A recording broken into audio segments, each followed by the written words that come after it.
उवाच शृणु देवी प्रवक्ष्यामि कवचं सर्वसिद्धिदं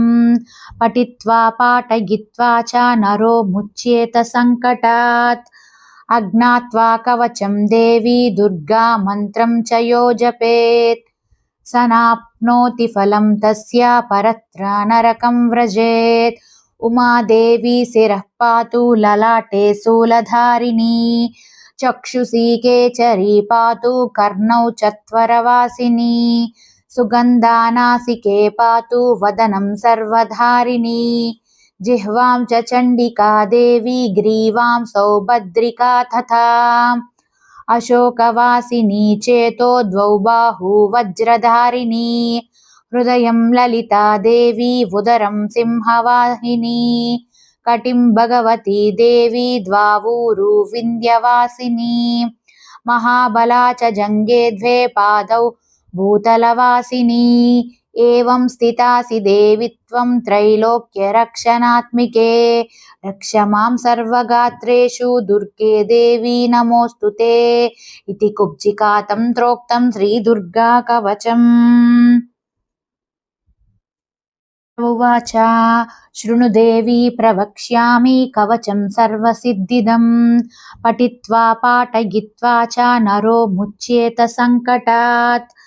अज्ञात्वा कवचं देवी दुर्गा मन्त्रं च यो जपेत् स नाप्नोति फलं तस्य परत्र नरकं व्रजेत् उमादेवी शिरः पातु ललाटे शूलधारिणी चक्षुषी केचरी पातु कर्णौ चत्वरवासिनी